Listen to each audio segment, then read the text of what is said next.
Hello. We Hello. are live. We are. Hi. Good afternoon, everyone. PPC, PPC, PPC, yeah. PPC, PPC, PPC, yeah. Join so we can work together. Conversation that you let them know what they're missing. Share with your best friend. Tell them come hear this. Yeah. Don't you dream us your blessings. Powerful lessons. True confessions. Yeah. PPC. Yeah. A powerful tool for you. PPC. Yeah. A powerful tool for you and me. PPC.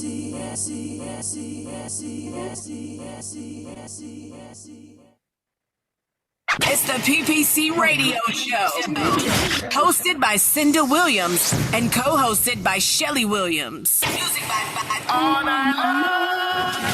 DJ Joe Storm on the Grown Folks Radio. Yo.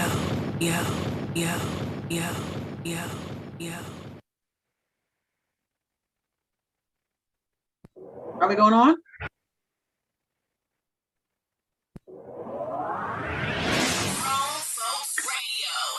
WGFB-FM Radio. So are you ready? How it used to be. Something for everyone. 24/7, 365. After these messages, we'll be back. Listen, you only think you know Cinda Williams, co-host of the PPC Radio Show and the Melanated Morning Show. You've seen her in films with some of the GOATs. You may have even heard her sing her way to the top. You don't have to judge the book by its cover. You can get the book and read it cover to cover. I'm talking about Pink Panty Confessions by Cinda Williams, available in paperback and digital format in all good bookstores. I would probably look in Amazon. Pink Panty Confessions, the book. Hey everybody, it is Shelly Williams, host of Single on a Saturday Night. Make sure you follow us on Instagram at Single on a Saturday Night TV. That's at Single on a Saturday Night TV. Follow us on Instagram and we'll follow back. For the health and safety of our guests and team members, we're here for you. That means frequently deep cleaning our stores and wiping down carts and baskets after each use, reserving dedicated shopping hours for our most vulnerable guests, providing masks and gloves to our team members, and offering contactless shopping options through the Target app, like Drive Up and same-day delivery. We are here for you now more than ever, and your health and safety is our highest priority. Learn more at target.com/a-bullseye-view.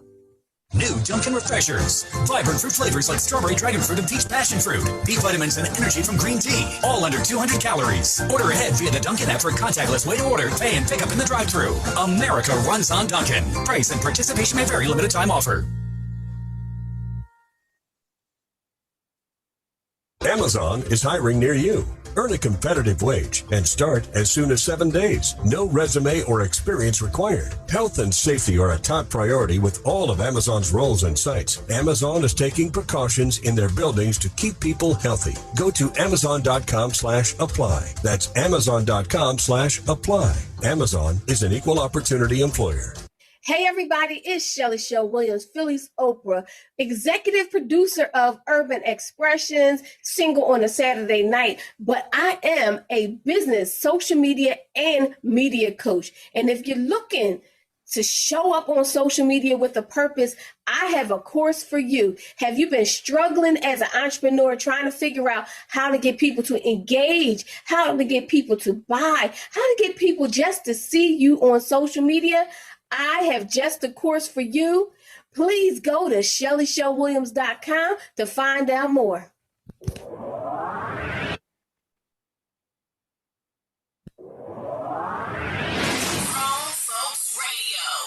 WGFB GFBFM radio. So are you ready? How it used to be. Something for everyone. 24/7, 365. Yo, It's the PPC Radio Show. Hosted by Cinda Williams and co-hosted by Shelly Williams. Good afternoon. Welcome to the PPC Radio Show. Hi, James. It's nice to see you. You're our first guest that is say hello. Welcome to Shelly Williams and Craig Engel, DJ Kid Disco. And later we will have our guest, Rhea Keene, and our therapist, Jenny. So we're going to dive right in because Craig has business to do today, so he can stay with us for this segment, this first segment.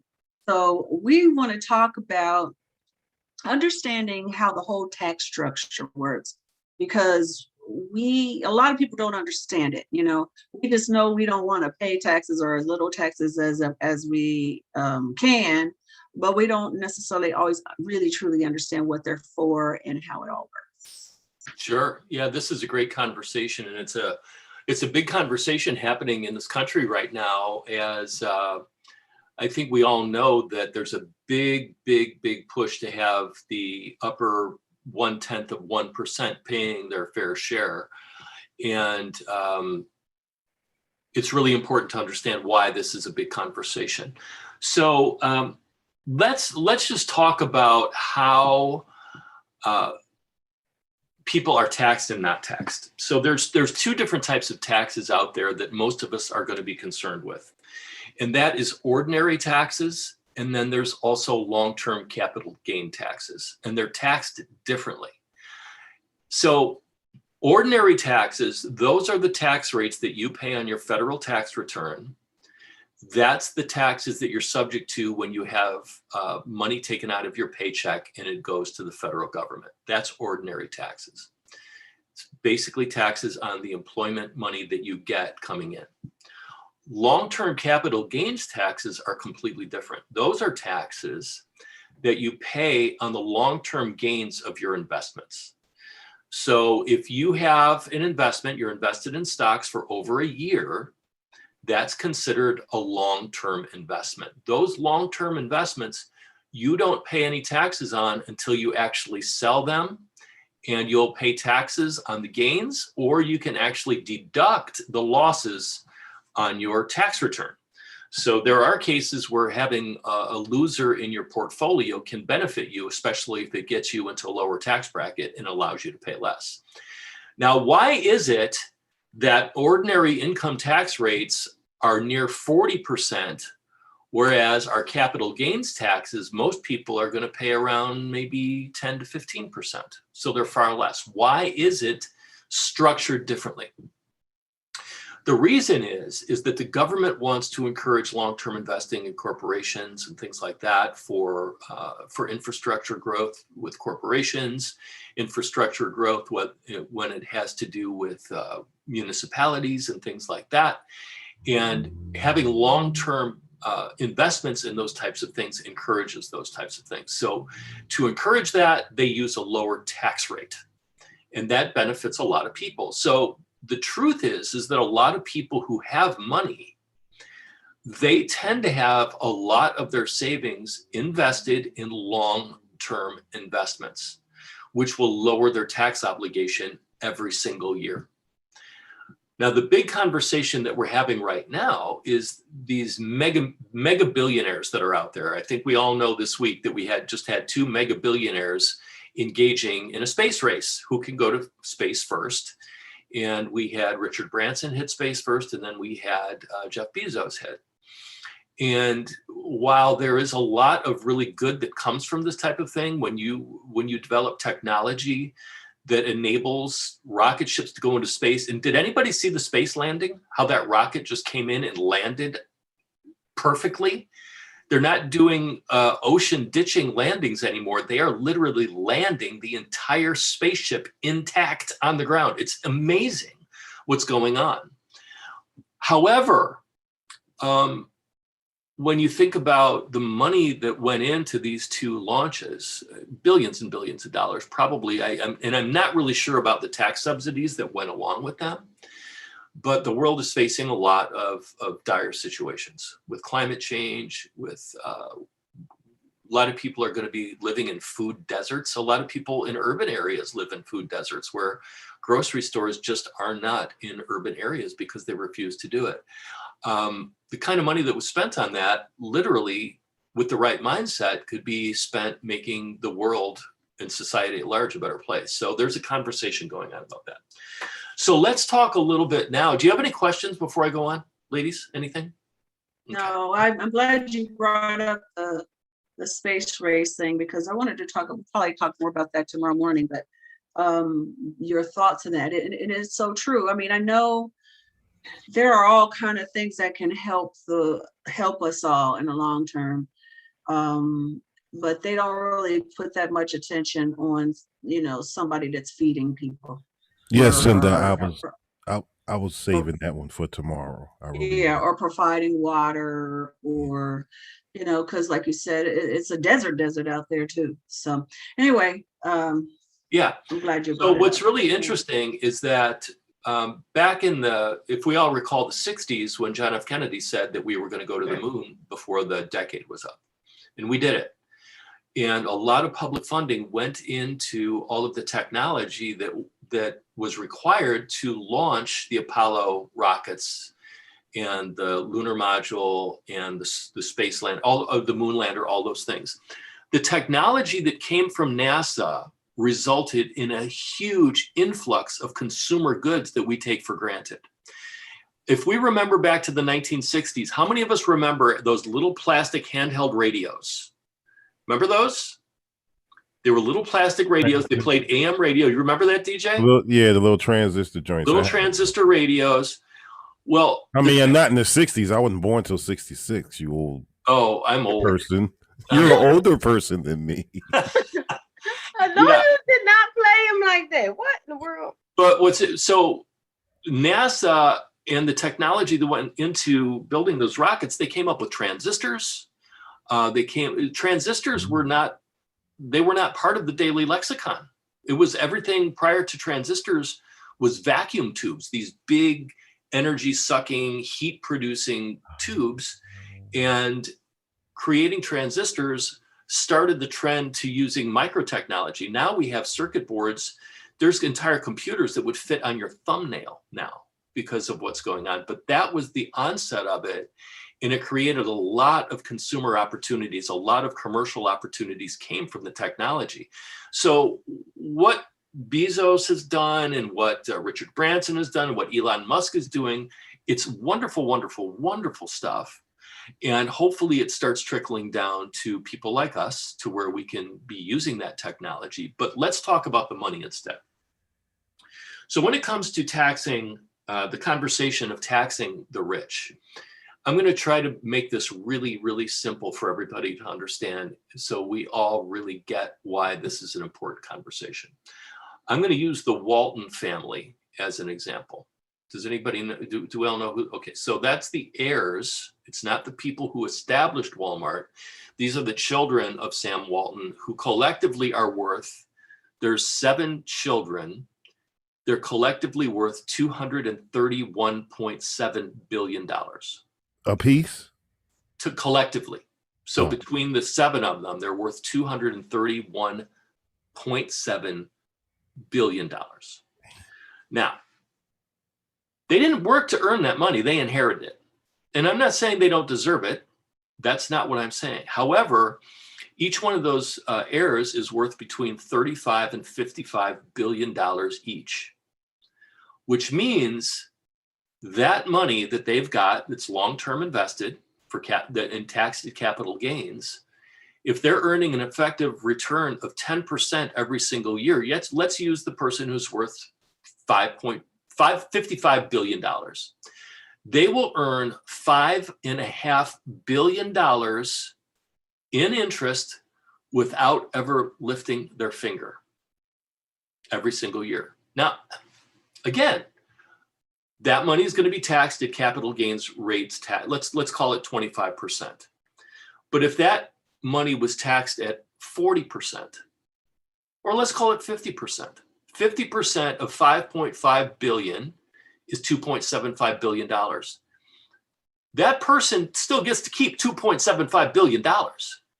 How long do you think it would take to spend $2.75 billion for one person? You couldn't do it in your lifetime. You couldn't do it. It's so much money.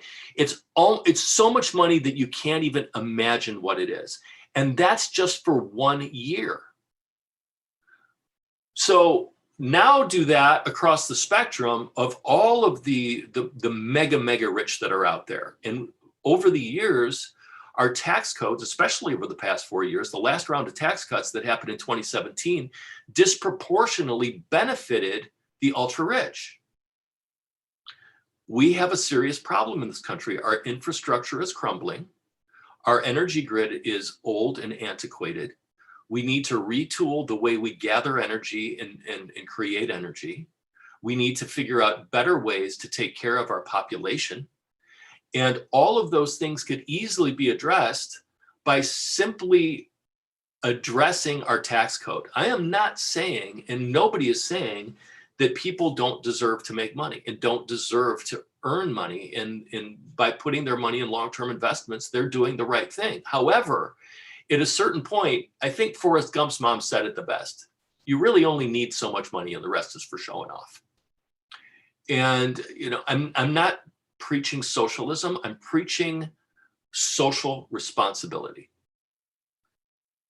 That person who's worth $55 billion, who makes $5.5 billion without even lifting a finger throughout the year, if that is taxed at 2.75 or taxed at 50%, they still hang on to not just what they already own at 55 billion, they still get to keep $2.75 billion. It's insane the amount of money that we're talking about. And this conversation goes all the way back to the turn of the century when Teddy Roosevelt was president. Now, I don't know if anybody knows this, but around the turn of the century, we had what they called robber barons. And Teddy Roosevelt he was very, very, very adamant about antitrust, breaking up monopolies, making sure that the people were addressed versus the ultra rich. And a lot of those ultra rich, we're talking about John Rockefeller, Carnegie, Flagler, all those ultra rich back then, their egos were so involved, they all wanted to be the richest. And they were responsible for a lot of social ills. We had children working 40, 50 hours a week in sweatshops and coal mines and different things like that, all to make people very, very rich at the very top. And that's kind of what's happening right now. We have to effectively address the tax code to make sure it's equitable. Now, readdressing the tax code is not going to affect probably 98% of this country. Readdressing the tax code is going to increase the obligations for those who are very, very wealthy already. Craig, can I ask you a question? Sure. So we talked about the 5 billion. What about the people that are worth 5 billion? So let me play hood devil's advocate here. What about the regular dudes that's worth about 500? That's not going to affect them. So that's the conversation that's going on in Congress among our leaders, is where's the delineation going to be? How are we going to tax the ultra rich in a way that's equitable to our society and doesn't increase the gap between the haves and have-nots? So the last I heard, it wasn't going to affect anybody who was worth less than $10 million. And how many millionaires do we know? I mean, I know a few. Actually, my mentor is a very wealthy person, but he earned it. He worked for 30 years and he earned it, and he's a benefactor and he donates a lot of money, and that's wonderful. So thanks for playing devil's advocate, but it's not going to affect everybody. It's only going to affect the very richest in our society. Do you have anything else for me, DJ? Nah, you know me, I'm always looking out for the For the hood rich. yeah, pretty much. I'm always looking out for the cookout for the underdog. So Well, and that's the American way. We all love a comeback story. We all love the underdog. We all love a success story of people raising themselves up by the bootstraps and making themselves a success. However, let's talk about something else now. A lot of people were very, very upset during the credit crisis of 2008 and 2009. Because our national debt rose quite a bit during that time. However, we were facing an economic meltdown on a global scale. It wasn't just the United States, the entire world was falling apart economically. And a lot of people on the right, of course, would attack President Obama because of the escalating debt. Well, what President Obama did was unprecedented in terms of guiding our economy from the precipice and bringing us back. And after addressing the credit crisis, having a stock market that grew almost 300% in the next several years of his presidency. During the last presidency, when we had our misguided, less than intelligent president in power, our debt went up by $3 trillion during a good economy. And then during the pandemic, we don't even have the actual price tag of that yet, but it went up about $4 trillion in a single year. So what we're facing as a country is we're facing a fiscal disaster that's going to happen, and we're all going to have to pay for it. And the time to start thinking about it is now. The same fiscal disaster that this country is facing is the same kind of disaster our world is facing due to climate change. The longer that we stick our heads in the sand and the longer that we hold back from doing what's right and real and correct, the harder it's going to be to get back on track. I'm done talking. Anybody have anything to say? I don't want to dominate the conversation too much. I'm going to say this. I don't need the billions, but I wouldn't mind getting up to the millions. Well, of course, that's what we're all striving for, isn't it? Absolutely, we are. So I'm a reasonably successful person. I pay a lot of money in taxes. I don't mind it because I live well. I do well for myself. I have enough money to where I can donate money to my favorite charities. I can donate money to people who need it. I can do the things. I got a charity for you. You, right? I actually have a nonprofit, 501c3 and all. Yeah, so I'm just joking. So we all want to get to the point where we have enough money to live the life that we want. And that's part of what my job is, right? As a financial advisor, my job is to overcome problems. You've got a problem. I've got a solution. You want to grow your money. You want to be responsible with your money. You need help. That's when you talk to somebody like me. So we want everybody to have a financial advisor. We want somebody to have somebody that you absolutely trust with the advice that you get so that you're always making good decisions. Let me ask one question before you go. Go ahead. So when it comes to the money, right, and when our guest is in the politics, so is it wise to take your money and invest it in your campaign or in your business or what you're doing? Is it wise to take your physical cash and invest it into what you're doing? Or is it better to get OPM, other people's money? I think it's a combination of both. And it really depends on what you're doing. I mean, if you look at the last presidential campaign, a lot of the money that came in for that campaign was donors. A lot of people who were starting off in politics, they use their own money to get things going. And once they're established, then they get other people's money. It's the same thing with my movie company. So for listeners out there, I'm not just a financial advisor. I'm also a principal in a film production company. You sound like a commercial. I'm sorry. I'm not only the client. I was thinking the same thing, Shell. I'm not only a client. This is all my real hair, though. So is it though? No. Yes, it is. It is. Go ahead.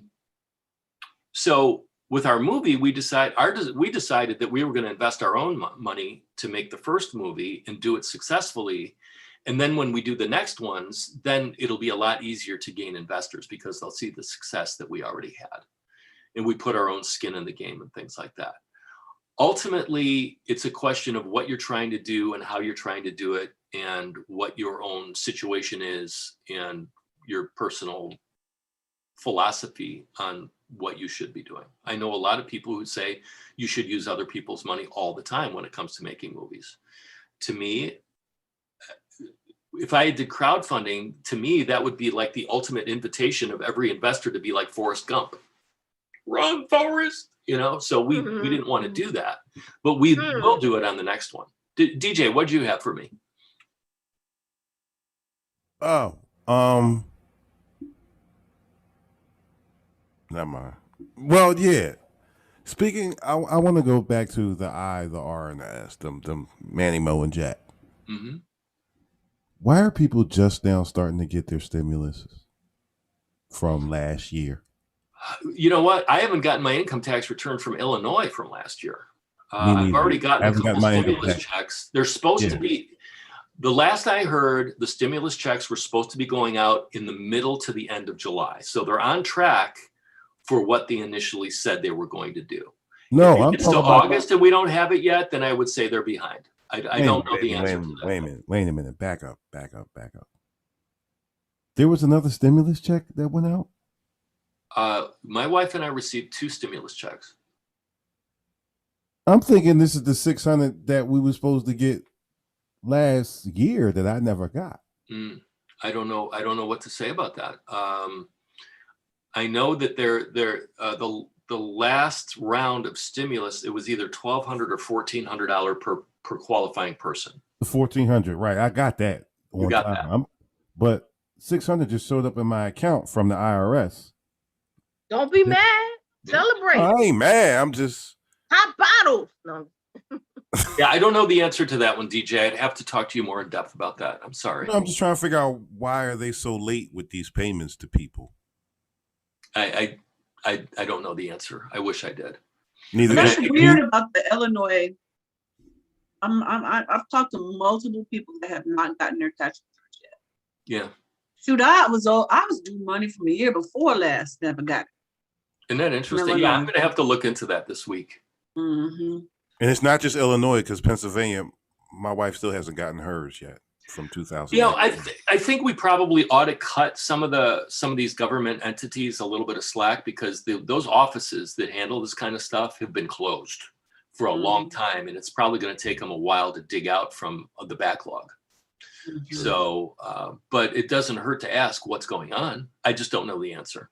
I was just curious of what's exactly. I'm like, wow, I forgot all about this. Damn. Yeah. And here, I'm not. That was a blessing. Mm-hmm. Yeah. Cindy, do you have another question for me? I don't know if my time is running short. It is, and I don't. I don't. What do you got, Shelly Shell? Anything for me? I got this letter from the IRS that said I have to prove that I'm me. Is that normal? And in today's day and age, I would say that it's probably becoming more normal. I would want to make sure that it's not a scam. I mean, there's a lot of really bad people out there who will use the IRS as kind of like their cudgel to get you to comply and have you get scammed. So I would look into it and make sure that is actually true. You can contact the IRS and ask them about that. Okay. I would do that. Anything. Yeah, don't give them any information directly. Yo, yo, y'all send me something? That wasn't y'all? Oh, all right. There is scams. I mean, we get spoofed on the internet all the time. I get stuff like your PayPal account's been locked.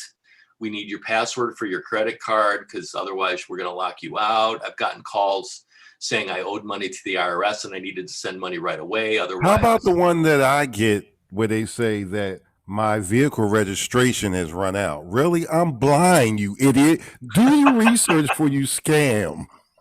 Exactly. Yeah. So they're out there. So it's just common sense. Here's another thing to look at when we're talking about security. This is an interesting thing in scams. When you get emails, look at the HTTP that comes before the www. If it's HTTPS, if there's an S at the end of it, that's a secure transmission. Yep. If it doesn't have the S, there's a much higher probability that it could be a scammer, or there could be a virus, or there could be something like that attached to that email. So there will be people out there who don't have the S, and if you know them and trust them, it's fine. But most government entities always has that. But if it's got an S afterwards, that's a secure internet transmission, and it's a lot safer for you to access that. We also know if you get emails or you get links or whatever that you don't know or trust, never click on the link, because that could infect your computer. That could expose your information. And there's no way to completely protect yourself from it, but it's something that you always need to be aware of.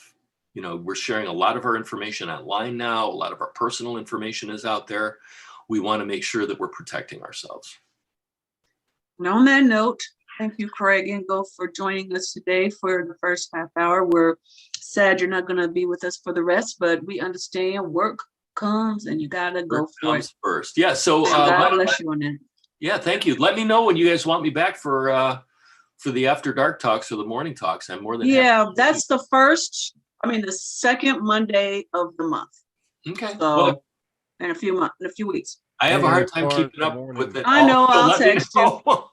And as far as I'll- the morning goes, Craigie, you're invited anytime, bro. I told Literally, you come in, you can just say, send me the link. Okay. Right.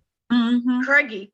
Did Yes. you hear that new name he gave you, Craigie? Craigie. Craigie. Reggie. Craigie. Craigie. Oh, you should Okay. hear some of my other nicknames. They're too blue for this program.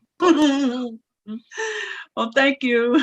And Shell, I still have a bone to pick with you. You still have not reviewed my movie. I have not. And I thought about it. I'm going to do it. I'm going to do it. It All will right. get He's done. going to do All it. right. Everybody, Thank you. thank God you. bless you. Good luck. Tell Larissa I said hi. We said hi. And we'll talk to you next time. Thank you. You got it. Craigie. Talk to y'all later. Bye, Bye-bye. Craigie. Bye. Bye-bye. So we got 3.5 minutes, and then we are going to bring, we'll have Red King here with us. So excited. I have not. It's the PPC Radio Show, hosted by Cinda Williams and co-hosted by Shelly Williams. Music by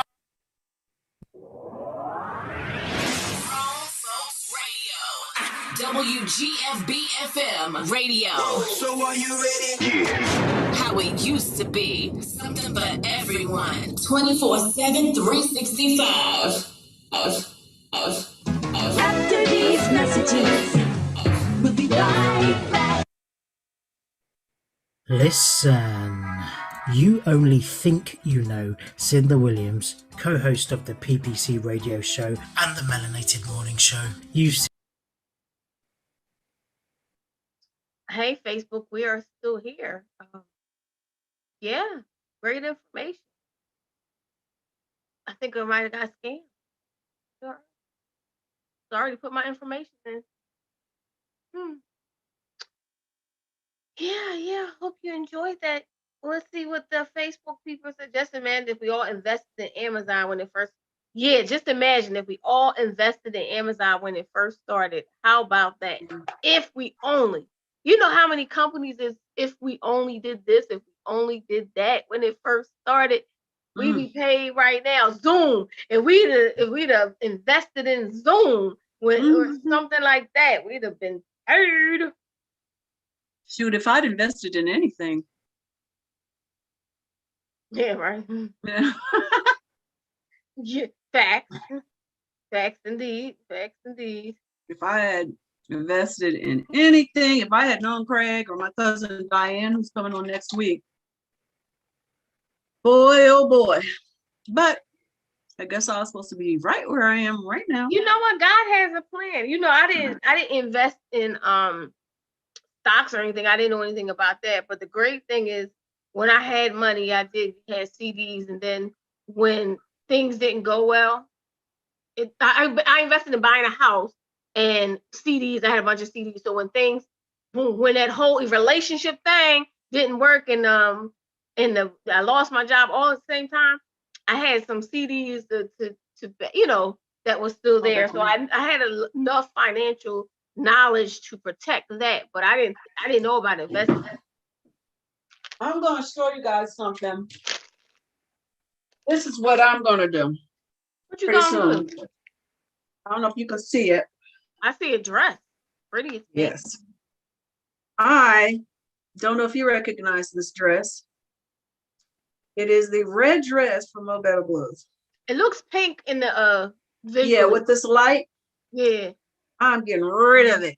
What do you mean Okay? getting rid of? You gonna I'll sell it, right? Sell it, along with all my other gowns and Really? stuff that I do not wear anymore. I could wear this. I think I'm small enough now I could wear it, but I don't want to.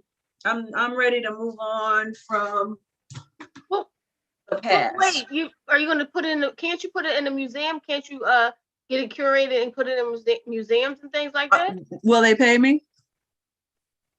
If they ain't gonna pay me, then no.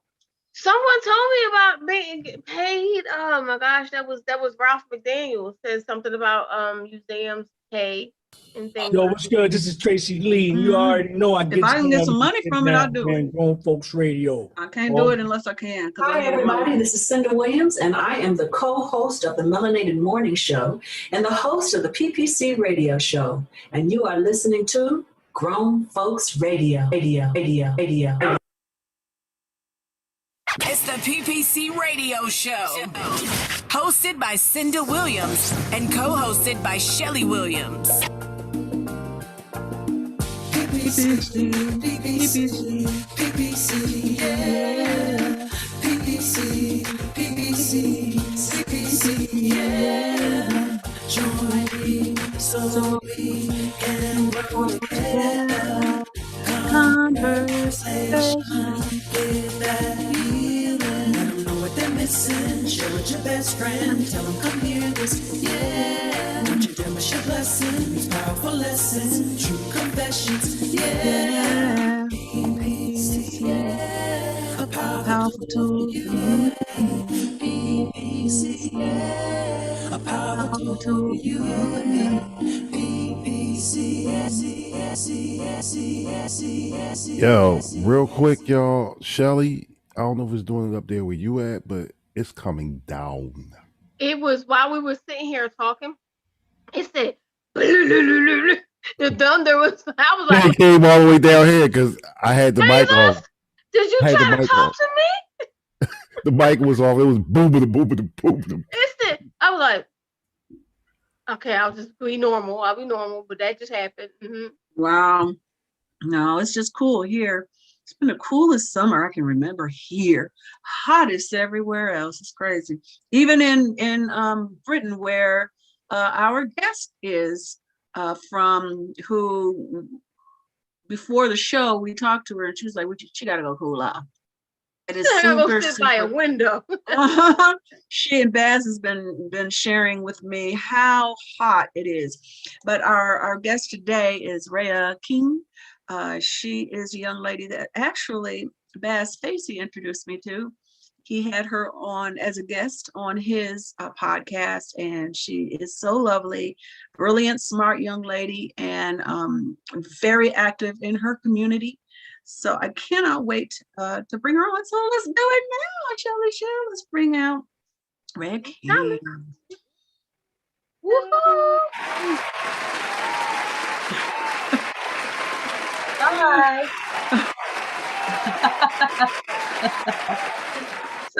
Welcome. I'm sorry. Applause. My bad. Hi, thanks for having me. Yes, thanks for coming. Have you cooled off a little bit? A little bit. I've just turned the fan off and I'm regretting it instantly. Oh my It's a God. proper heat wave in the UK. We don't get that often. That's what I was gonna say. Is that typical? That's not typical, huh? No, we say we want a sunny summer every summer, and then the moment it happens, we all say it's too hot. Yeah, right. You can't win with us Brits. Yeah. No, I understand. No, that. I was It's the same here, except for the For opposite. all those that don't believe in global warming, you still don't believe in it? Right. Yeah. Last night we had thunderstorms. Now, have you seen what's happened in Germany, where they've had huge floods and just wiped away whole towns and houses going through? Just awful. And they've never had a flood there, and suddenly a month's Wow. rainfall all in one day. Yeah, I Horrendous. know in China it came down all the rain for a day for a year in one day yesterday, and it just Oh, wow. it came into the subway system and drowned people. Oh my It's gosh. yeah, in China, it's crazy what's going on all across the world with our weather. But we're not going to talk about climate change too much because we're talking to you today. Although I'm sure that when it comes to infrastructure and stuff like that, that is conversations that you're constantly having being a community leader. So for those people that weren't able to tune into the podcast, and quite a few people did actually, thank you. And so tell us, introduce yourself. Who are you? I know that you're this beautiful young lady that comes from, okay, let's answer this question right quick. So do we still say you're UK when you're not? You're not, are you? Yeah, we are the UK. We're just not in Europe. So we've exited from Europe. We were trying to figure that out before sadly. So explain that to me because I still don't get it. What does that mean? So we used to be part of the European Union, and that meant that all of the countries in Europe, like Germany, France, ourselves, Portugal, Poland, others, had joined together as a collective to agree the way that they would trade with each other. And the reason for doing that is that it makes it much easier when you're crossing borders to send goods in and out, so imports and exports. And part of those agreements, they also said, let's try and make some universal standards and universal laws that applies to every European citizen. And again, it just makes it much easier to manage because we have such a close working relationship with everybody. And part of that was the free movement of people. So if you're a European citizen, you could go and spend 3 months, 6 months working in France, for example, without having to have an additional visa and have a sponsor and things like that, like the type of things you would probably have if you went to America and elsewhere. So what happened when we left the European Union? So obviously the nation voted, it was a very close result. They voted to leave, and that basically meant we said, we're not going to have a trade agreement with you that's the same as the European Union. We'll have our own separate independent agreement. We'll have our own separate independent laws. And we would basically act on our own and stop the free movement. So if you want to come in here, in theory, you're meant to have a visa. In practice, there's a bit more to it because, I mean, the way it worked with all of the laws, everyone still had their own laws. They basically just created their own versions. So it was all very similar anyway. So not much has changed there. And since we've left, we've actually duplicated a lot of the laws anyway that we had under European law. So but yeah, it just means now that with certain trade deals that there could be an increased tariff, so things get more expensive, and some places haven't had the same imports coming in because it's a bit more tricky, but they're still working it out, to be honest. It's been going on for years. They're still trying to figure out how it's going to work. Okay, thank you. Because we were like trying to figure out what the heck that meant. Yeah, we were so stuck. We both were we sitting are this still the morning on the United morning show like, Kingdom. I don't know. Let's ask Red this afternoon when she comes. Yeah, to be honest, I'm not sure a lot of our politicians know. I think they all get quite confused. But then on top of that, we've got Scotland, Wales, and England, and we've got Northern Ireland. Obviously, there's the Republic of Ireland. But Scotland actually wants to separate from being part of the United Kingdom and doesn't want to be part of Great Britain, mostly because of the European Union thing. They actually still want to be part of Europe. So Scotland basically voted to stay, and everyone else voted to leave. And so Scotland go, well, why are we still part of the UK? Which is a huge, huge thing. So that's going to come back on the political agenda. Wow. But wow. Turbulent times. Yeah. All the separation there's a lot of people in the United States that want to separate out. Like Texas wants to be its own thing, doesn't want to be a part of the United States. And there have been, people that have talked very seriously about going to certain states and it just being them, or part of a state that is just them. So we understand. They messing up things. Yeah. Yeah. I think a lot of it comes about from governments have just sort of stopped listening to people, and that's what happens. There's a lot of frustrated people out there who just think the current system isn't working for them, and so they think, well, we'll try and do a separate system. And in reality, that system will still be led by the very same types of people that ruined the first one. So you're not going to really solve all your problems. Fundamentally, I think we just don't have good quality leaders and good communication, and we keep electing the same people. And I think that's half the challenge. But that's a whole nother topic. What I was going to say, I was listening to Craig with his talk about finance. Really interesting. Especially when he talks about tax, because we have a similar problem here where the super rich don't pay as much tax as the rest of us as a percentage. They always find loopholes, and big businesses find loopholes. And so there's the rest of us all paying our fair share. But if you're super, super rich, or you're a big corporation making billions upon billions, you can find a way of getting out of paying your tax. And I think this is what the fundamental point around the taxation system is. It's meant to be fair. It's meant to be something where we all contribute, no matter how wealthy or not we are. We all pay in and we will benefit from that. And so it becomes really frustrating when you hear the same stories, that there are those that can afford it finding every way to just not pay, which is difficult. It's so strange. It's really interesting how wealthy people get free stuff all the time. I mean, the more you have, the more you get. The more you get. Yeah. Yeah. And it's so, I mean, I remember I was never rich, but people thought I was. So I was getting free stuff all the time. You know what I'm saying? And when I really needed free stuff, I was like, yeah, good luck. Yeah. I think I think Tom Cruise had said that once, didn't he? That the more successful and rich he got, the less he had to pay for stuff. And he just said that was just a really weird thing about fame and fortune, is that people want to just do that. And yet actually what you should be doing is paying it forward for those who are in your position, when you were younger and starting out, just like most jobs, the more you make, the less you do. Isn't that something? Yes, the more you make, the higher you get, the more you can delegate. You got that? You got that. While I go cash my $1 million check, you got that. Well, I'll work for you, Shelley. Hey. So tell us, because there's I think probably most people that listen to this show don't always listen to a podcast. So tell us about yourself, your upbringing, what brought you to this lifestyle of community activism. And I really want to get into that because I think it's something we're all trying to do. Yeah, I think it's something that actually more of us need to do. I grew up in a little village. My dad was a special police constable, which is basically a volunteer policeman. Also worked at the local post office as a postman at the time, and then grew up, sort of progressed up to being a manager there. My mum worked in a local sign writing factory, but now she's an assistant preschool teacher, which is quite sweet. So she helps really tiny little kids at preschool.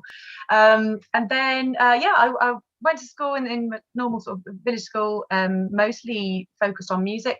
And then as I went to university, or college as you guys would call, I started getting more involved in my local community and in a more political way, so actually representing people. So I stood for election to become the president of my hall, so representing just around 150 people for all of our things to do with housing and things to do with the university. And then from that group, I then was elected to represent all of our first year students for their housing issues, because rents were just going up, safety was a problem, there was loads of issues around that. So I then represented them, and then I went on and was lucky enough to get elected to become the president of all of the students, so around about 34,000 students at the university, and just basically worked on issues around safety, around education standards. To be honest, it was all sorts. It's like the university is really like a mini universe, like every type of person and challenge under the sun comes under there. And I loved it. I think growing up, I'd always really enjoyed listening to others and just seeing how things were and wanting to help people out. And I think if you're someone who is sort of naturally quite articulate and can understand someone's situation and really can see what situation is, I think you end up finding yourself wanting to get in and help explain things. You've ever been in that situation where you've seen someone trying to get their point across, and maybe they are the underdog. You know, maybe they are someone who's a bit hard done by, but they just can't make themselves heard. Well, actually, if you're in a position where you can understand what they're saying, and maybe you know the right people to speak to, then you can speak up for them and help get their point across. So quite enjoyed that. So I ended up getting more and more involved in my community.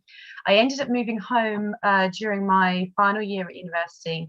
And sadly, my mum wasn't very well. She's actually quite critically ill.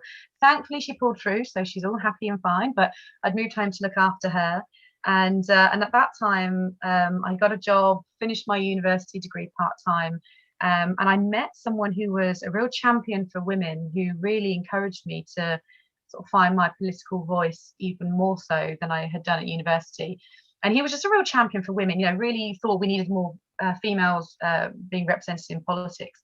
And so he coached me a lot and sort of became my mentor. And I then stood for Parliament. So I was lucky enough to get selected, and I stood to become an MP in the general election.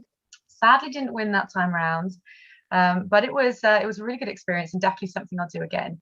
But yeah, so I did that. Then I met my current boyfriend, fell in love, everything changed as always. So where I thought I might be campaigning or living somewhere else, I ended up buying a house with him. And I thought, well, I'll take some time out of doing the frontline political stuff, so I could continue my studies, because I'm currently training to be a lawyer. And then work on my career, and then I'll get back into it. So I'm just keeping things ticking over until I then do it, because quite frankly, standing in an election is a full-time thing. And you know, like what Craig was saying, you know, do you use other people's money or your own money? Well, actually, you definitely use your money when you first start out, and it's very expensive. And when you don't have a lot of it, you really notice how you really don't have a lot of it. That's why I asked him, was that a good financial thing? Should you invest your money, or should you go for finding other people's money? Because that's a lot of money. Yeah, backing yourself. I mean, we do have things in the UK. We have really strong unions who have a lot of financial backing, and they generally will help you. And actually, in the area that I stood, the local campaign team were phenomenal. Like, we would go to a meeting, I would deliver a speech, and they'd just pass a bucket round, and people would just fill their money into this bucket. And you're like, oh my gosh, thank you. Like, you didn't even ask, and they would do this, and that would then pay for posters and leaflets. But it still costs you a lot of money, because you pay for your petrol as you're driving around. Can you give us a roundabout how much that would cost? Yeah. Well, I remember on one bucket shake, actually they'd all donated about £2,000 in this bucket, which I was gobsmacked. So it's like $2,500 or so. But then in terms of my own personal cost, I tallied it up. It cost me near about £10,000 when I added the fact at the time I needed to buy like new clothes to go to certain events, because I didn't have anything smart or like the right suits or anything.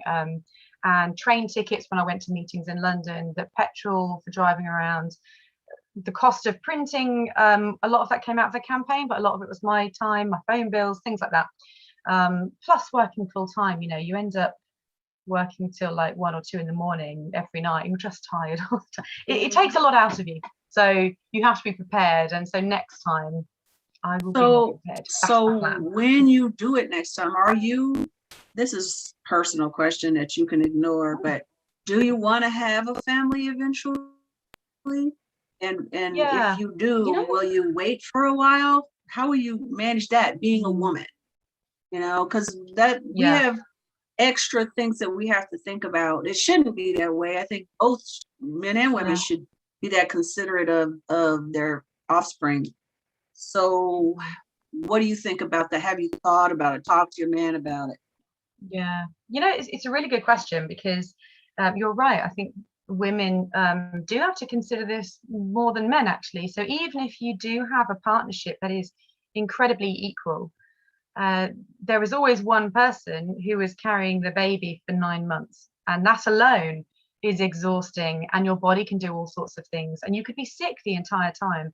And so if you're in the middle of a campaign, well, oh gosh, okay, so is that your experience? Was it pretty difficult? Yeah, I know quite a few women who have had that, and it just sounds awful. At least it's worth every pain. It's worth it. Yeah. At the time, you're probably like, oh, this is awful. But yeah, once you get the baby at the end, it's like, great. Yeah. But yeah, you know, it's a question that we I think us ladies always consider. me and my partner, we've discussed it at length, and it's funny, the more time has gone on, we kept saying, oh, in 5 years time. So when we met, which was 7 years ago, oh yeah, in 5 years. But actually what keeps happening every year, we go, okay, in 5 years. And then we keep saying it and pushing it back. And now I'm 36, and I think the chances of me having a baby are probably quite difficult. And I think, but possible. Difficult, but possible. Yeah, that's true. Possible. You have to say it's possible. People are having babies at 50. Didn't Janet Jackson have a baby at 50? Yeah. Didn't Cinda Williams have a baby at 30 something? 35. Yeah. My sister just had twins at 38. My mother was 38. My stepmother was 42. Wow. Yeah, it's possible, but it's hard. It's not. I mean, I'm not gonna play. It's harder on a woman's body when they're older. Yeah, you know, it just is, but it's worth it. It's worth it. Yeah, and I think what a lot of people don't tell you is exactly how hard it is during that time. But you know, I think if we really wanted to do it, we would, and that's something we haven't taken it completely off the table, but it's something it seems to be less and less likely, because, you know, I'm enjoying my career. I think once I'm qualified, I'm then going to want to really do a lot more of that, actually getting my experience up. And then when it comes to running a campaign, like, it just takes all of you, you know, it takes everything in you. And I don't think it would be fair if I've got a young child, I think I would really struggle managing that. That's not to say that I would not do that if I had a child, because actually I do think it's really important for children to see both parents following their dreams and being active and doing all of that. You know, it's you end up being a role model without realizing it. But yeah, so I think it's looking less likely. But then I haven't ruled out. I don't know. Listen, I'm coming from a person who doesn't have children, and I think that I would have rather have put my career to the side and had children. I wish I would have thought about it. I really do. I would have rather had. I love my career and I love who I was, but your child loves you forever, and you have your child forever. And every person who's had a child said it is a love like none other. So I'm pretty sure that it's gonna love me more than the career will. You know what I mean? I'm a worker. I'm a worker. But I mean, not that I can't have them. I just feel like I wish I would have done it. So it's a career is good, but children just do something different. Nothing like it. I mean, when I got pregnant with Sophia, I was working all the time and gladly put that stuff on the back burner when I had her, without question, because I didn't want a nanny raising my kid. And I didn't work in LA. We didn't have family there. I mean, we had a few that left, but I didn't even know. I think I wrote this in a lyric on one of the songs I wrote for her. I did not know what I was missing until that hole was filled that I didn't know was there. I didn't even know it. And I mean, that is no pressure on you, because you know yourself and you know what you want and all of that kind of stuff. So, you know, I think it's a good idea. If a person has any hesitation at all about having children, they shouldn't, because it is hard. It is so much work. You have to, if you're going to be a good parent, you have to put them first. You really do. You have to take care of yourself too, but you can't. The career is second. The career is maybe fourth or fourth. You know, because you have your partner, you have your child, your family comes first, and then your career. If you want it all to work. So it's hard if you have a career that's overwhelming. That's why I left mine for a while. I'm trying to get back in and do my thing, but I was glad to do it so I could have this phenomenal relationship with this beautiful, beautiful soul. And today we were on the radio and Sophie called me. I was like, y'all gonna have to hold up. Like, I gotta just go take this call. She's like, my baby needed something. I had to go see her. I was like, okay. Yeah, I mean, she will always come first to me. Always. And I mean, obviously, if I was working on a movie, that would have been a little bit more difficult, but I would have I did. She called me while I was in the bed. I'm shooting a scene and I'm supposed to be sleeping in, and my phone was supposed to be ringing, but it really was. It was her. And so I was like, God, it's my daughter. But I didn't. I kept doing the scene. I finished the scene out. And as soon as they called cut, I said, I got cut. I got to call my daughter, see what's up. You know, because that they mean that much to you. They just mean that much to you. If you're for, I mean, I have a friend that has a relationship with her daughter is a total opposite. It's terrible. It's very difficult. That happens too. But I didn't see that happening with you, lady. I think your kids, whoever they were, would love you. But whatever you do is. But that's a good thought process, because I remember, I think in the podcast you talked about how you had to go back and forth between. That's where I wanted to go, Shelly. Thank your you. mother and father. You had to go back and forth between your mother and father. Was it daily or something? Like, it's like, hey, let's pack her up. Let's go. Let's pack her up. Let's go back. Let's pack. You see how hard it can be, right?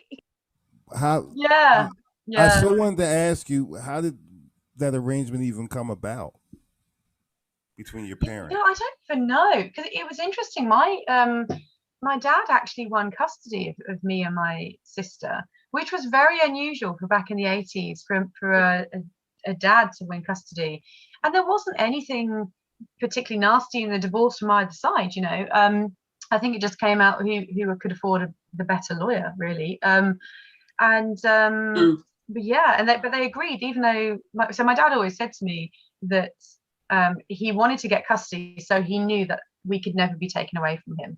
But he always knew there needed to be both parents. And so I think he just wanted that power in case he needed it, sort of out of a place of fear. And they just agreed that they would then do this sort of every other day thing. Which how long did that looking back, were you dizzy? Did you get dizzy? Yeah. I think that lasted all the way through. Yeah, I think it was from primary school all the way up until halfway through secondary. So it must have been about maybe 11 or 12, I think. And I think partly it came about because, I mean, like for me in particular, like I did a lot of after school clubs. So it was always who could pick the child up. And so if they're picking them up, they might as well stay over and stuff as well. So yeah, it lasted for quite a long time. And only as we got a bit older, then it started to be every few days. But it was still pretty much sort of every other weekend after that. So how was it once you got to high school? If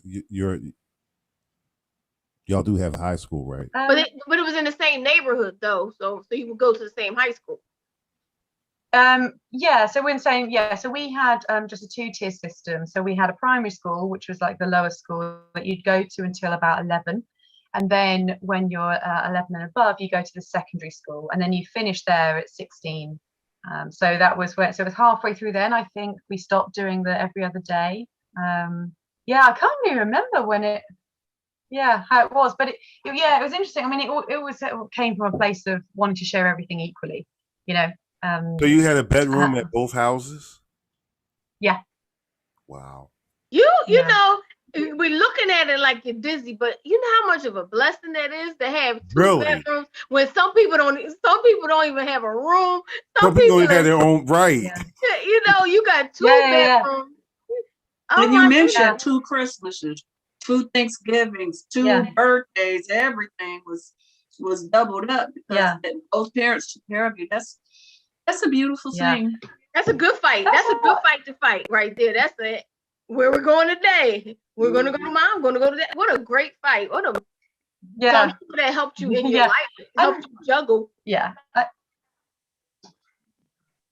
I found that so interesting. It does actually, and it actually. Wow. Okay. I've never heard of that. Yeah.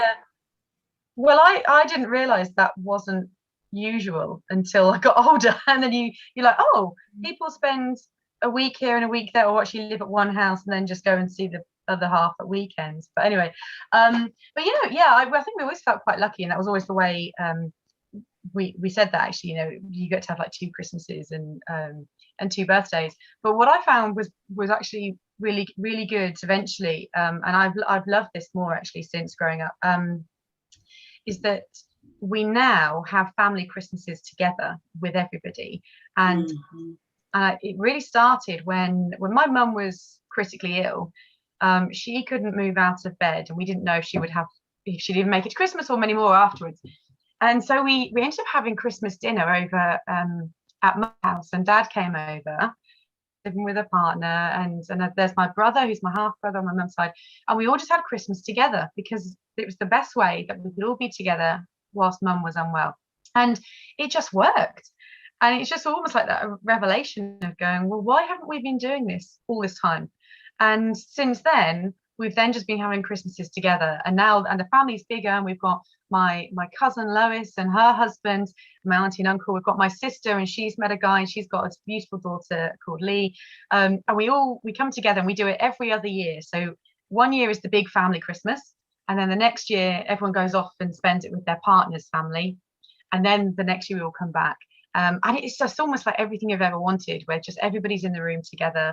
And because, everything was getting very expensive, we now do a secret Santa. So rather than buying a present for everybody and spending hundreds and hundreds of pounds, we all just spend like £30 on one person, and it's something they want, and it's, you properly do your research.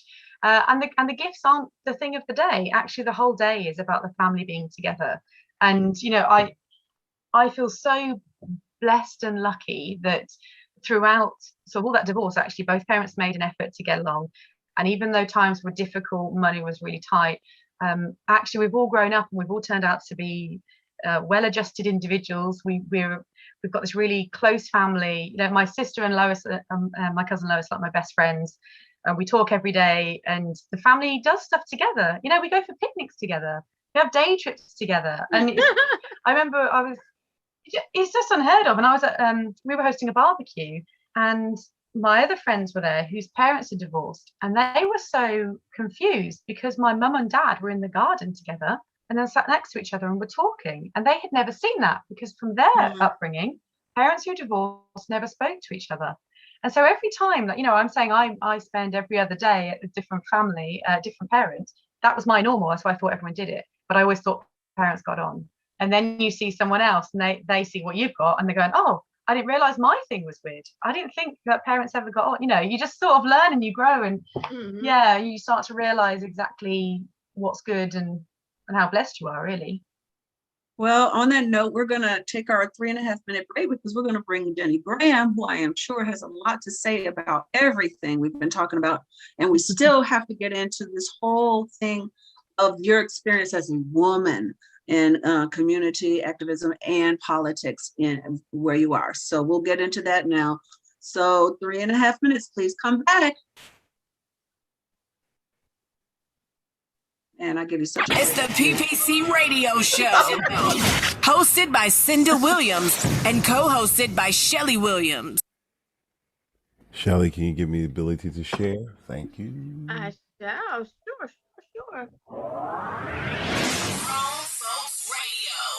WGFB-FM Radio. So are you ready? Yeah. How it used to be. Something for everyone. 24/7, 365.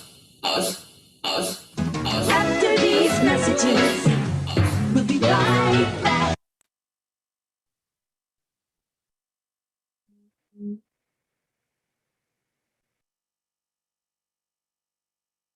Okay, Facebook, we are still here.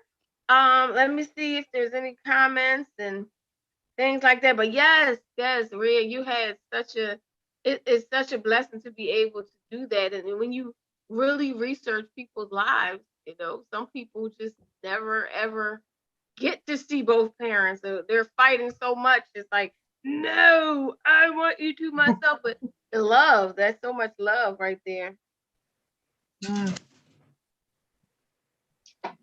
My dad used to say that all the time about my sister whenever we argued.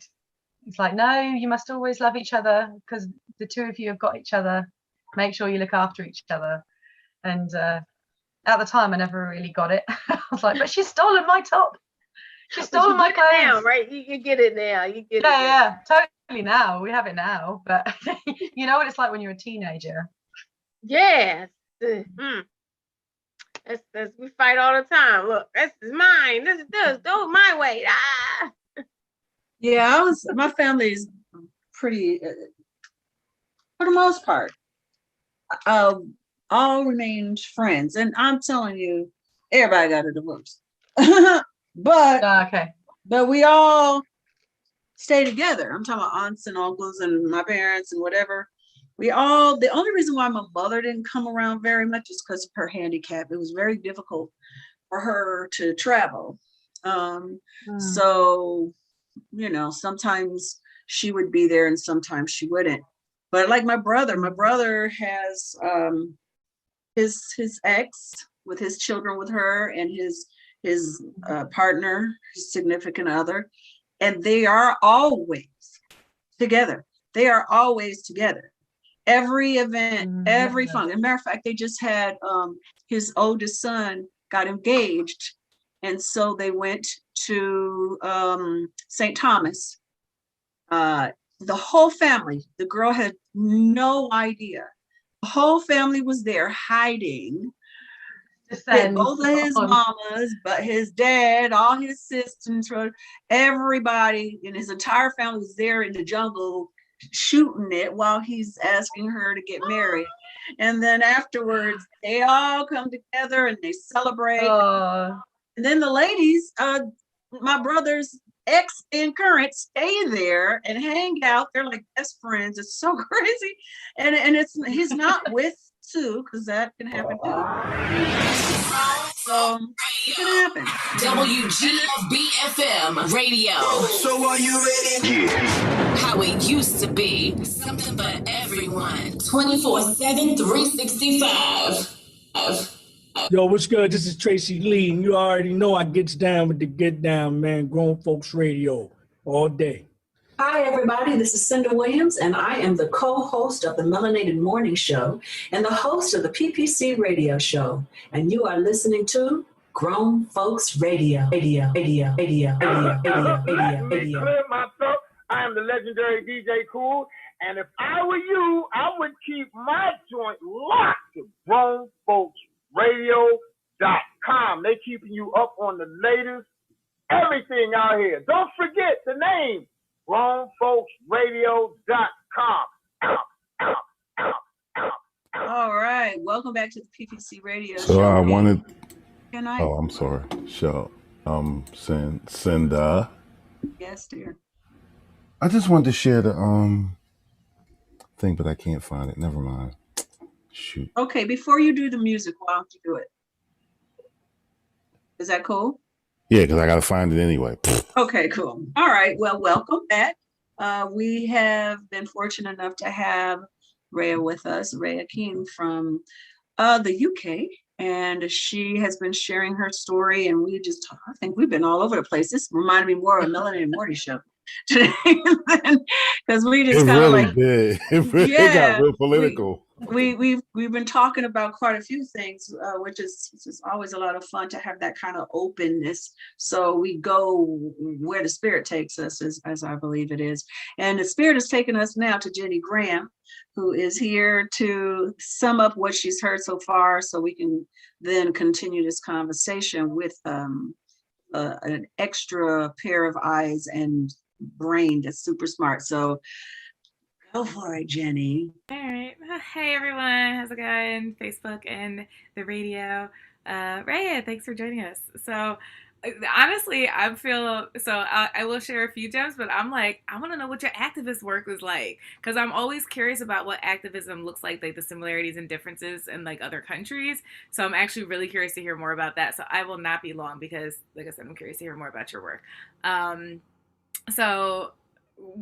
Kudos to your parents for being like both of them being mature adults and working together, because that is a very like rare experience to hear. Or sometimes you get one parent who's like, I can work through my own feelings and not have this impact my child, because I think it takes a lot of strength to be able to like be like, this relationship, it doesn't work. This relationship brings up a lot of stuff for me, and I'm willing to put that aside to focus on what's best for our children. And unfortunately, we don't see that too often. I know I was like, praying. I was not sure if my parents would ever be able to be in the same room and be cordial, like both of them at the same time be cordial. It's happened. There's like some little undercurrents that I noticed, but so I think that's really cool. And it also, you brought up something I think that's interesting, like when we think about like our childhood and our experiences, and like until we become adults, or until we like talk to other people about like what their experiences were like we just don't know. And it's so interesting, like when you grow up, you just think like, well, this is what everyone else has experienced. And I think that shows up a lot in terms of like any kind of relationships, friendships, romantic relationships, business partnerships, and things like that. Is like when we have assumptions that people have had the same experiences, or that people feel the same way about the same experiences.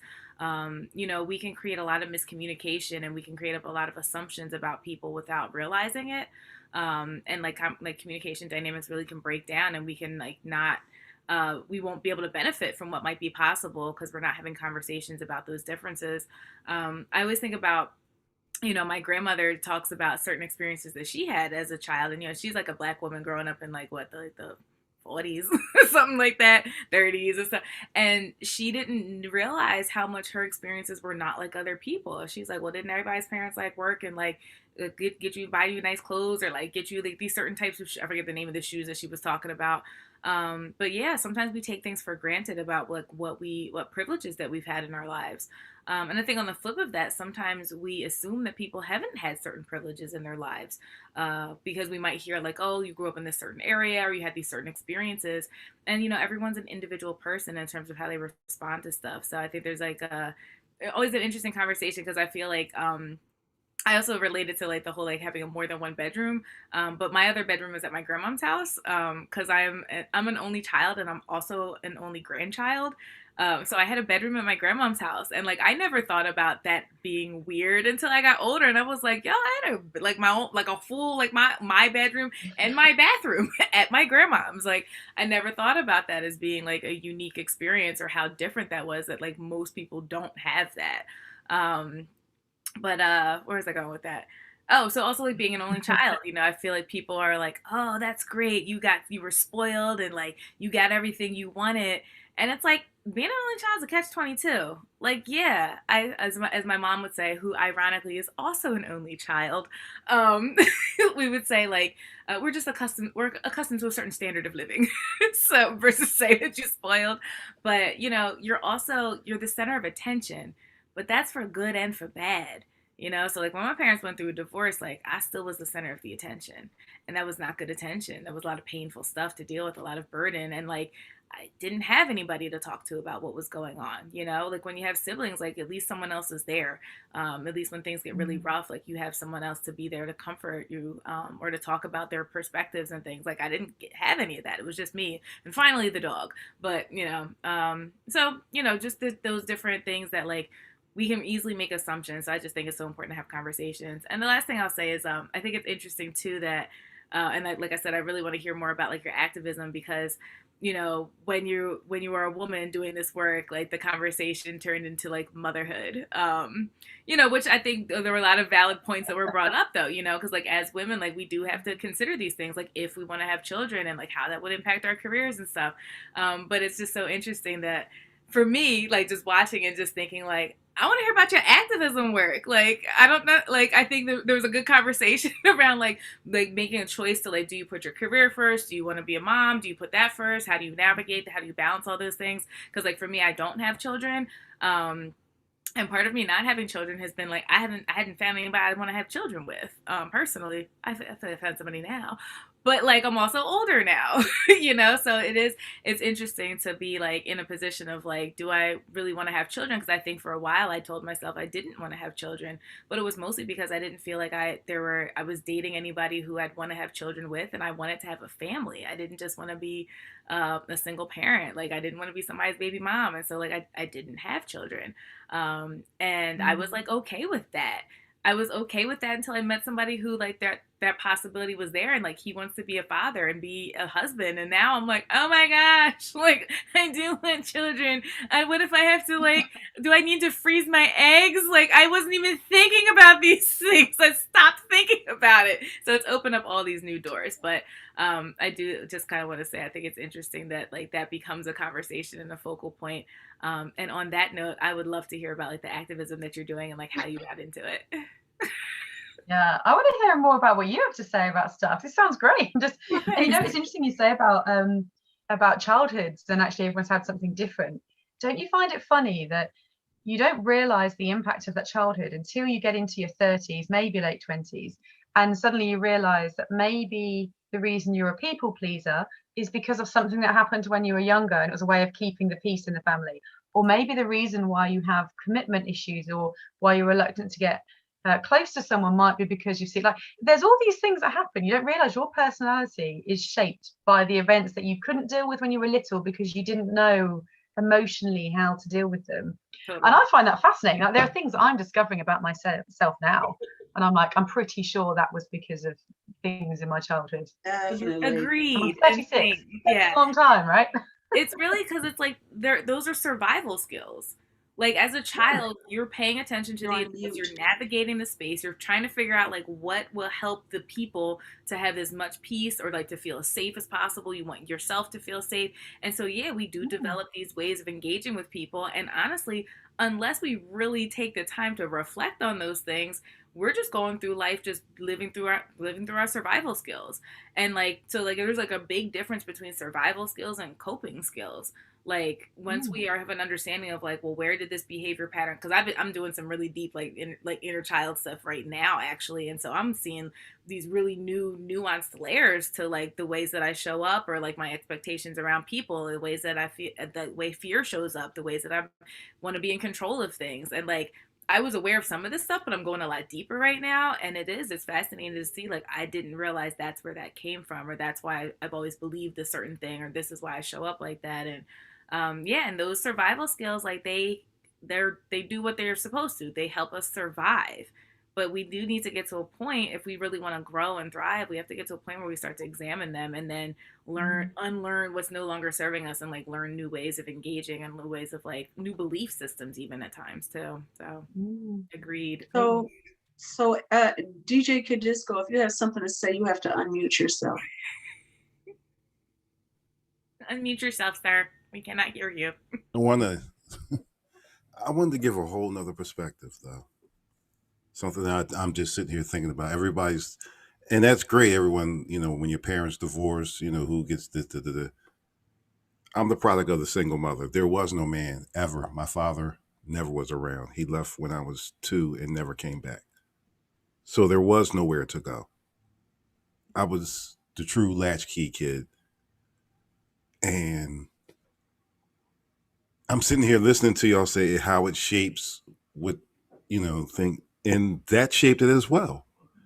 And because I think that's why I am the I don't know how you call it, the in the street person that I've always been, because I had no choice. I didn't have any brothers. My sister was just so removed. It was just me in the projects, in the hood, fending for yourself. And I'm talking day to day, just to walk to the store. It was. Well, I think it's becoming more and more like that, even with 2-parent households. Yeah. Because we at least here in the States, I'm not sure how it is there, but we've moved away. Families don't live near each other anymore. So even if you have 2 parents, you still might be a latchkey kid, like I was, because your parents are having to work. My father worked 3 jobs, my mother worked a full-time job and had to take care of the household stuff and all of that. And so, I was the boss typically. And when I was younger, until my brothers grew up and, we grew. But since I was the oldest, not only of me and my brothers and then eventually sisters, but of my cousins, I was the oldest. So that definitely formed who I was. And then when my parents went their separate ways, I became like I was a surrogate father in a way. because my brothers were like not having, they too busy having fun, whatever. So I got these 2 little sisters that I'm having to take care of. And they are very confused. They're calling me mommy. They're calling me daddy. They're calling me everything. You know what I'm saying? So, but what that did for me is it taught me how to be leader. It taught me how to be very organized. Some people get very frustrated with me and my organizational skills because I try to loosen up a little bit, but I'm that way because that's how I had to be. I had, at the time, 5 kids. My father wasn't there, and my mother was, when she came home from a long day's work, went to bed. I had to cook. I had to clean. I had to assign chores. I had to do all this stuff. But because I had all that, I was then able to be very structured in my life, and it has served me well. And I've had to unloosen up some of that stuff because I didn't have a childhood. You know what I'm saying? I didn't have a You're still child. the boss. Huh? For the record, you're still the boss. But I didn't have a childhood, so I've always had to kind of carry that thing. And then I always chose men, probably because, again, you do things based on your childhood. I chose men who I had to take care of. So I'm constantly taking care of people because that was my role, because that's what I learned and whatever. And there are the pros and the cons of all of it. You know, I'm so opposite from you. I'm opposite. I don't want to take care of nobody. No, I run from it. I love the fact that my grandmother was married, but I used to think, why she gotta make all his food? Why she gotta buy all the stuff she wants? Why she gotta serve it? Why she gotta clean? Oh my goodness! It made me go the opposite way that I had. That's what I was doing all these years. Like I didn't want no parts of taking care of a man. I thought that marriage was taking care of somebody. I thought that's not what I don't want that life. I don't want it. And I still don't want it to that degree. But it was cute when she was doing it and she served the food and she cooked it. I just did not like it. So it was a thing in my head that just said, I tell every man when I met him, I was like, I don't cook. I don't clean. I'm not domestic. And I would just, instead of giving you the, hey, let's talk, let's get to know, but that would be the first thing I would say. I don't cook. I don't clean. I'm not domestic. Don't think it's going to be me. No. And it was like, and then people didn't even know I could cook a little bit. They were like, you can cook? Oh, no, I was just lying to y'all. I just wanted to make sure you didn't think I was going to cook for you. Just let me get this up front. I'm not cooking for you. Did you say a little bit? Just a little bit. I can't cook like this. And I can't cook like I can't go in there and go make greens and macaroni and cheese, but I could go make chicken parmesan or chicken Alfredo, the things I really That's like. all you say is chicken Alfredo. I love that because that's what I swear that's the only thing you can cook. She did say a little bit, and she's naming the little bit. You I just said a little bit. Question, like, it's interesting. Like, so it's interesting to hear like how like certain extremes have developed, and I identify with like what was shared too, because like I was like that too, Shelly. Because I remember like when my parents were together, and I saw the shift when my dad stopped appreciating my mom cooking. And I could tell when my mom's cooking tasted different all of a sudden. 'Cause my mom's a good cook, and like I remember being like, I ain't never cooking for nobody. I literally I had guy friends that knew me my whole life. They didn't know I could cook. And so I was in my 20s one time and I made something to eat and they were like, you could cook? I was like, yeah, I could always cook. Like, I'm not dealing with you like that though.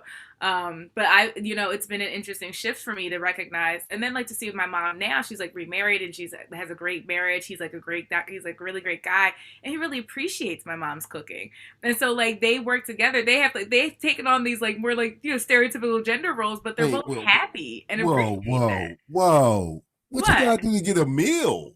Huh? What? A meal? Yeah. What do you mean?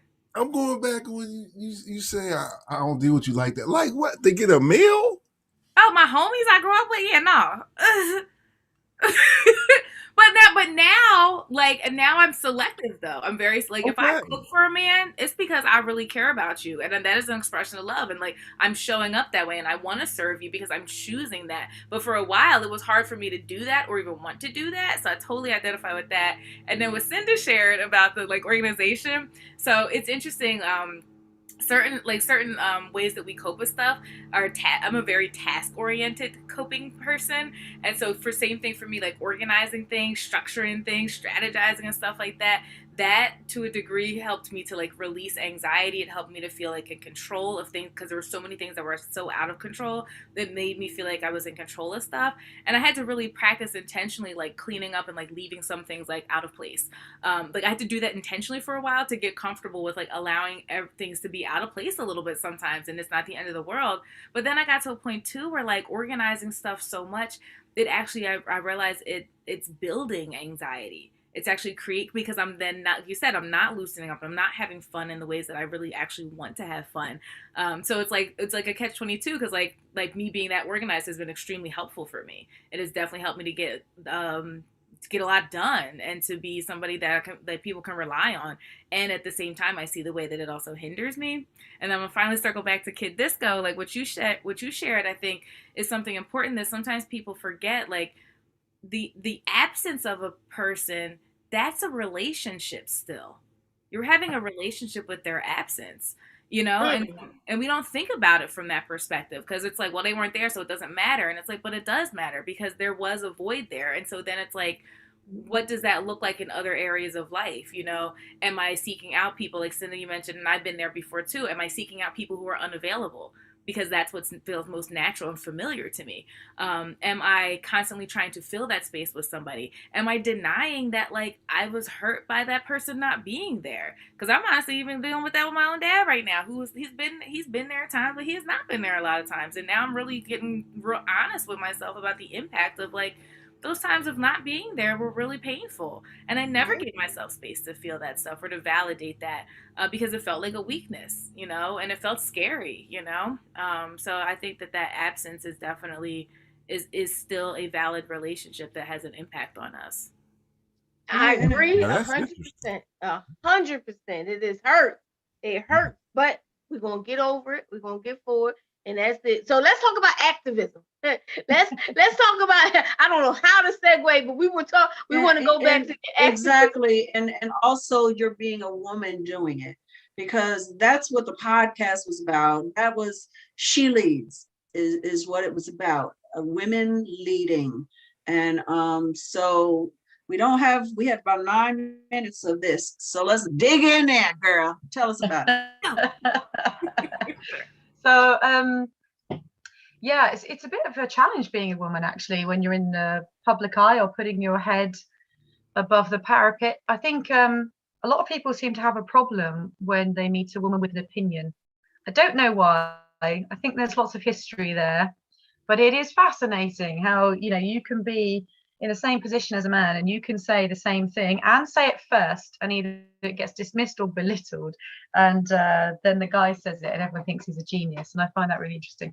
But what surprised me the most was how actually things that you thought were quite positive features could be used against you. And actually, no matter what you do or how you try to please people, and that's always my problem, is I always want to please people and I want people to like me. That's always my thing. Actually, if they are prejudiced or misogynist or have whatever issue, if they don't want to like you, they're not going to like you.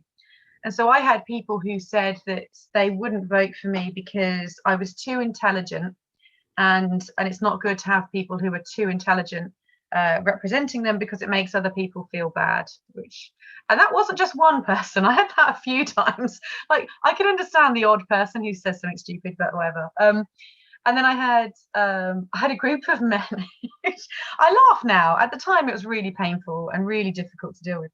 They didn't want to. Well, it's not they didn't want to vote for me. They said one of the challenges they had was my knee-length skirt was a distraction for them, and it was a distraction for members. And at the time, I remember the outfit, because I'd got some feedback on one of these speeches that I'd done, and I wanted to know how well it had gone. And I had this little group of men who were very kindly giving feedback to my campaign team. And I was wearing red stilettos with a knee-length skirt as a suit. And the feedback was the distraction of the pencil skirt was a problem, because they could see my legs, and my legs were a distraction for these guys. And then another comment was about those same red shoes from another group of people, that basically only prostitutes wear red shoes, and therefore you were clearly a whore who was going to sleep with everybody. And I'm like, wow, okay. And I'm like, yeah, but what about my policies and how I delivered the speech? You know, let's talk about the real stuff. And they're like, yeah, no, that was great. Can't fault that. Can't fault that. Okay, well, will you be voting for me? No. Why? And it was just, you know, and then, so that was a challenge, you know, the types of things people throw at you. And I, you know, as I discussed it on the podcast, there was a guy who had said I was all tits and no teeth. And that was quite difficult to swallow because he was just saying this around to other people. And when people don't want to vote for you, you know, or like your opposition, they'll just kind of use that as the thing. And I had just finished unionizing my workplace. So we had a problem in my old job that the government, we were basically created by the central government, and they were looking to shut us down ahead of the time we were meant to be closed. And they were essentially going to breach contracts. And so I got everybody together. Everybody joined the union. I convinced my union to take everybody on board, even though the issue was live already. And they did. They said they'd represent us. I managed to agree over £1 million worth of legal aid for us through our union. And actually once we didn't even have to go to court because they settled and gave us everything we asked for because we presented our arguments well. It was incredibly stressful, emotionally draining, and the pressure of representing these staff where their income was reliant on you winning your arguments. And if you failed, they weren't going to get their money. And some people could afford that it wouldn't hit them, but other people at the end of the spectrum didn't earn a lot and they wouldn't get their money. Anyway, so I won that. And so to then on the side, you know, I'm campaigning on the side for this election, having just done all this stuff at work. And this guy has the audacity to say that I'm all tits and no teeth because I'm quite top heavy. I was very slim at the time, I had long blonde hair, and I was very smiley. And, you know, that's another thing as well about women in leadership positions. If you are somebody who smiles and who is enthusiastic and enjoys life and feels blessed for all the things that the world has offered you, somehow that seems to make you weak. I'm like, no, I can hold my own. I can be convincing in an argument. I can be intelligent, but I can also be friendly and approachable and kind and loving. And you can empower the women, even, and not be threatened by men. You know, you can do all of these wonderful things. But if you have a smile on your face, suddenly, no, you must be weak. You know, I'm like, if there was a guy with a smile on his face, he's charismatic. He's got charisma. You know, he's like the Tom Cruise of a politician, you know. But so it was a really interesting experience because it shocked me. And actually, you know, I was ashamed for a while to say that I felt so taken by, I assumed I was the one who wasn't a feminist. I assumed I must be doing it wrong. So I stopped wearing clothes that were figure hugging and showing my hourglass figure. I gave myself an awful haircut. I stopped putting highlights in my hair. I stopped caring about exercising and eating healthily and just putting on weight. And I thought maybe I just need to be frumpy and ugly, and that's how they'll accept me. And this was the whole thing about being a pleaser. You know, I'm trying to please people who shouldn't be pleased. You know, and it was another woman in the party who approached me. She'd heard some of my talks and seen some videos and things, and she just messaged me and she was like, I hear you're one of the good ones. Let's have a coffee. And so we got talking, and she is this beautiful, sexy woman who wore red lipstick and red shoes. And I was like, what? And she held her own, and she just came across as so powerful. And I was like, hang on a minute. I thought we're not allowed to do that as women. As feminists, aren't we meant to be like just awful and really, you know, down on ourselves and not appreciate our body? And she basically dragged me out of the hole that I had fallen into. And since then, I'm much better at not apologizing for myself to people who try to criticize me for being female. And actually, I take a lot of pride in the fact I'm articulate and actually am fairly competent and intelligent. And I try to encourage others around me who, you know, I see this a lot. It's a typical female trait where we all sort of are down on ourselves. And if I see some of my friends do that, I go, no. And actually spend a lot of time encouraging other people to stand, because we seem to think that being a community activist is for some sort of elite, God-given group of people who are special. And it's not actually. It's just for common people who go, I think something can be done better, so let's do something about it. That's all it is, you know.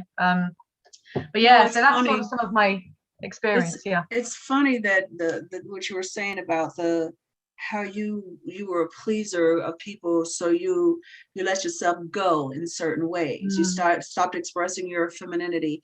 I can completely relate to that. I mean, it's hard to not express femininity with all this I got, but I definitely know for a fact that I gained weight, and I did other things, because not just men. For me, it was more about the women, because women didn't talk to me.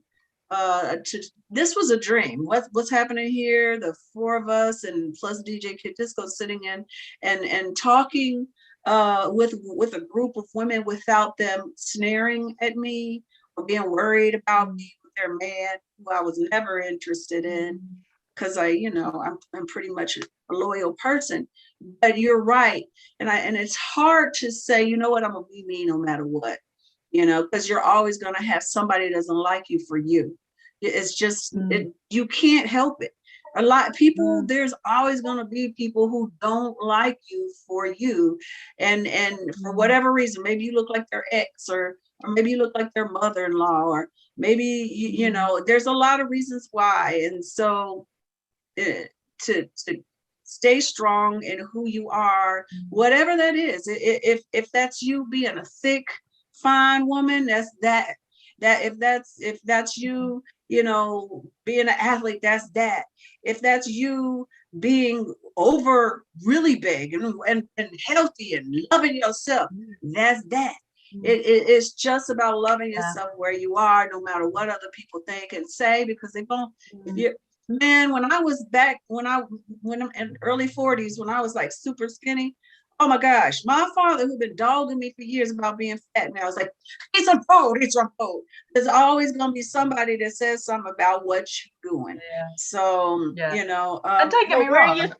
Wear your skirts to show your hourglass figure. Don't gain weight. Just go ahead and show them. Get that position. What's your ultimate position that you want? What office do you want to hold? What's the ultimate? So I would love to be a member of parliament, and then I would love to be in the cabinet. So either looking at education or being a home secretary is what I would love.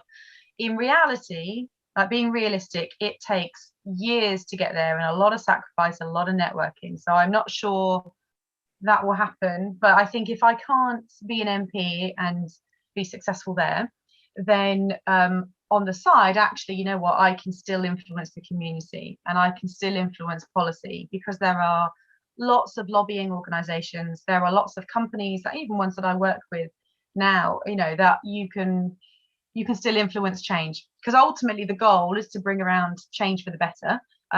It doesn't really matter which position you're in to do it, and you don't even have to be the one to do it. Sometimes you can encourage the right people to just go and do it for you. So but yeah, it's funny as well, like the whole pleasing thing, because don't get me wrong, I'm definitely not over that. I still want people to like me, but now I know where to stop. I might give someone a chance. I might go for coffee with them, try and convince them that maybe what I'm saying is good, but I won't spend a lot of time dwelling on it as much. And I have a lot of good friends around me who keep me in check whenever I start falling down that road where you start forgetting that actually it is okay to have the conviction of your own thoughts.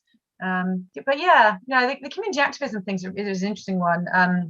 I think as well, a lot of people I know, and I certainly do this myself, I think that if you're involved, you have to be 100% involved, and you have to do everything and achieve everything. And the hardest thing I've done for the past 5 years is not do as much as I was doing before, and to say to myself, you know what, my body needs a break.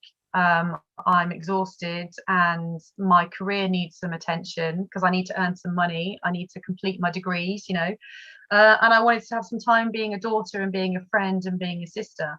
And whilst, that felt really good to do, and it's been really good to do that, it's been also really awful to not be the one trying to start the petitions or start the campaigns or go on every march that you want to and write your letters to your MPs.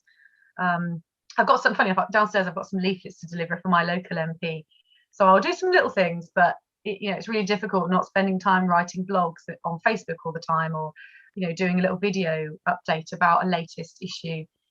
There's a season, right? There's a season for everything, right? So maybe this is your season to recoup. Maybe this is your season to take care of yourself, because if you're not taking care of yourself, you can't get out there and do all those things that all those people need.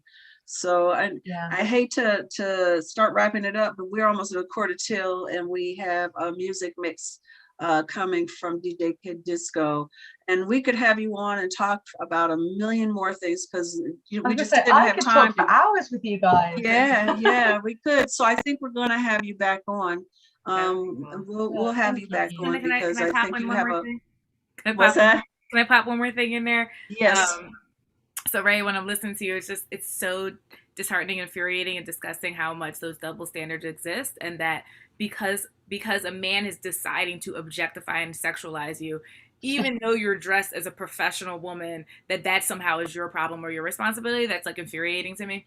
But yes, like I recently was having a conversation about like what does my power suit look like, and it was a post I did a long time ago on Instagram, and I had on this like lacy top dress that was like floral and like fitted at the waist and like flew out, and I had like a little denim vest with it, and I was like, this is my power suit, because I feel like so often as women we feel the pressure to like, let me put on a blazer and make myself look like a man so I'll be respected and taken seriously. And I know a lot of times that is like what happens for us to be taken seriously, or for people to recognize the intelligence and the brilliance, because you clearly have brilliance that you're bringing to the table in the work that you're doing. I can hear that in what you're saying, you know. And so one last little thing is one of the songs and a line from a song that influenced me having this really shift in my mindset around like, what does my power suit look like, was actually from a Jimi Hendrix song. And it's the line where it was like, if 6 was 9, and he said, run on, Mr. Businessman, you can't dress like me. And it was just a moment of empowerment of like, I can dress how I want to dress and be the feminine, like girly person that I am, because you will get checked if I need to check you, and you will understand how intelligent I am if I need to share that. But I am not responsible for if you want to objectify me or sexualize me. That is not my responsibility. That is your issue, and I won't let it be mine. So yeah, and for me, that is a subject matter I really want to really flush out and talk about. You know, for men and women. Is something we need to talk about. So Rhea, what do you want to tell? Do you want people to reach out to you? Do you have any causes that you're pushing? Let our audience know how they can reach you or how they can help you. Yeah, thank you. I mean, to be honest, everyone can find me on Facebook, find me on Instagram. But my biggest thing I would say is, if you have any interest in bringing some change in your community, no matter how small, no matter how big, do it. Find other like-minded people like you. Find your local community groups, because there's bound to be some organizations already, and use your voice. You know, it's been given to you for a reason, and it is far more powerful than you probably realize, I'd say, to most people. And actually, if you're thinking it, someone else is probably thinking it. So speak up and have a say. And you most likely won't be alone. So just do it, basically. Thank you. Jenny, would you like and wear to share? the red shoes if you want to. Absolutely. Absolutely. So folks, Jenny Graham, life empowerment coach, art therapist. I'm the CEO of Trauma Free University, where we help change agents go from surviving to thriving in all areas of life. I use my unique rapid revelations method, which is a way to tap into your subconscious mindset using my expertise as an art therapist, so that you can really experience empowered healing and emotional freedom. So I will pop our website in the chat. So if you want to check out more about our services and coaching programs, or if you want to follow us on Instagram, I'll pop that in the chats for you below. Thank you. Thank you. And Rhea, by the way, if you could do that, you can go onto the page and put your whatever information, if you have any. Not everybody does, not necessarily, but if you want people to follow you and support you, and they will. Yeah, thank you. Put that in there. Shelly, you got something you want to share? Yes, tomorrow at City Hall, 12 noon. Queen supporting Queens. I'm getting an award at City Hall tomorrow.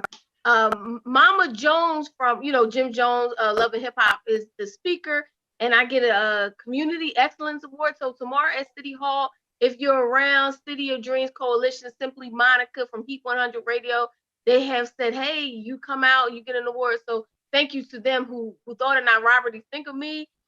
Friday is the single save thing, and it's going to be an all-male relationship panel right here on Grown Folks Radio, 7:00 on this Friday. So yeah, just keep on. Follow me on Instagram, Shelly Williams. All right, thank you. Tomorrow you can join Kid and I again for the Melanated Morning Show. We're going to get more into some of the conversations that we started here today, and hot topics and whatever we want to talk about, especially on Thursdays. Also, Friday, I am very excited to have my cousin Diane Williams on the podcast. She is a financial advisor and has had a life. When I said, so tell me about your childhood, like I do, Rhea. She goes, well, I was born a poor white child. So she's got a story to tell. She's come a long way. So I'm very excited to have her on the podcast. You can find that on Anchor, Spotify, iTunes, Apple Podcasts, and many more platforms. So check that out. And I think that's all from me. Kid, you doing something this week? Hello.